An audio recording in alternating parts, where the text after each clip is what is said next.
Hello nice people, welcome to English lesson. Belajar sambil rebahan bersama Miss Dian.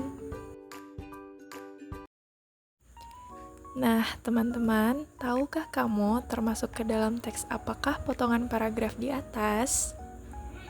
Jadi, teks tersebut merupakan narrative text atau teks narasi. Oke, supaya kamu bisa lebih paham mengenai narrative text dalam bahasa Inggris, yuk kita bahas. Nah, teman-teman, untuk pembahasan pertamanya yaitu definition of narrative text atau pengertian dari teks narasi. What is narrative text? Apa sih itu teks narasi? Jadi, narrative text is a type of text that tells a chronological story in the past tense. Nah, jika diartikan, teks narasi adalah suatu cerita yang dibuat runut dalam kalimat lampau. Jadi, naratif teks menceritakan cerita imajinatif ataupun cerita nyata yang dimodifikasi dan disusun melalui urutan kejadian yang terjadi di masa lampau. Next, the purpose of narrative text atau tujuan dari teks narasi. The aim of narrative text is to entertain the readers through the amusing story. Nah, jadi tujuan naratif teks adalah untuk menghibur para pembaca dengan ceritanya yang menarik.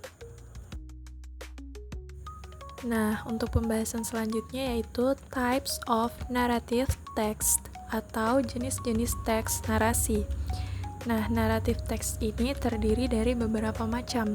Jenis-jenis teks narasi diantaranya yaitu yang pertama ada cerita khayalan atau fairy tales. Nah, cerita ini biasanya menceritakan tentang dunia peri. Selanjutnya yang kedua yaitu misteri atau mysteries. Nah, ini biasanya menceritakan tentang pemecahan masalah di sebuah misteri. Yang ketiga, cerita seram atau horror story.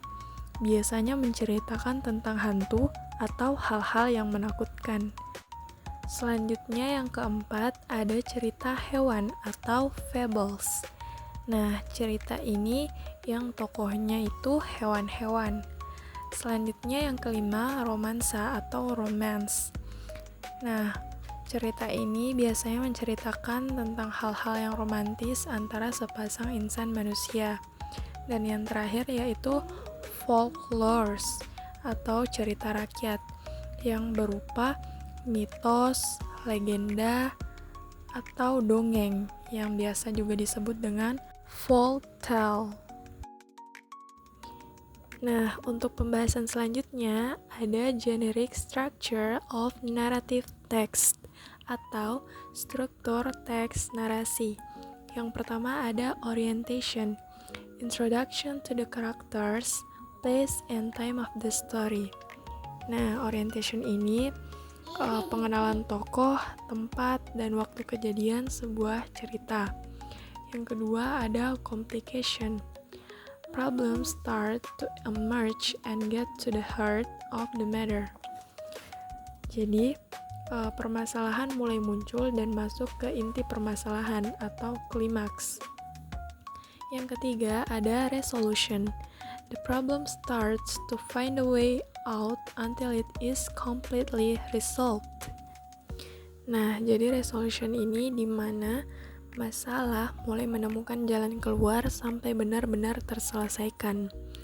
Yang keempat atau yang terakhir, reorientation contains the final condition of a story which include characters, place, and time. Jadi, reorientation ini berisi kondisi akhir sebuah cerita, tapi bagian ini juga termasuk optional, bisa ada dan juga tidak dalam sebuah cerita. Nah, the final discussion is example of narrative text. Nah, di sini ada cerita dari Toba Lake. Nah, di sini di mana paragraf pertama menceritakan tentang tokoh utama, kegiatan sehari-hari, pertemuan dengan istrinya, dan perjanjian mereka. Bagian ini disebut dengan orientation.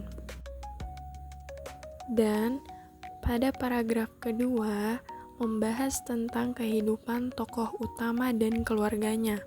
Masalah muncul ketika ia memarahi anaknya. Secara tidak langsung, telah melanggar perjanjiannya dengan istrinya. Tokoh utama pun menyesal dan meminta maaf, namun istrinya tidak bisa memaafkannya. Bagian ini merupakan complication. Nah, selanjutnya pada paragraf terakhir menceritakan akibat dari pelanggaran janji tokoh utama. Terjadilah erupsi Gunung Merapi dan tempat sekelilingnya menjadi danau seketika. Inilah yang disebut resolution. Sampai di sini, semoga teman-teman paham ya. Okay, that's all my explanation about narrative text. Stay healthy and see you in the next video. Have a nice day.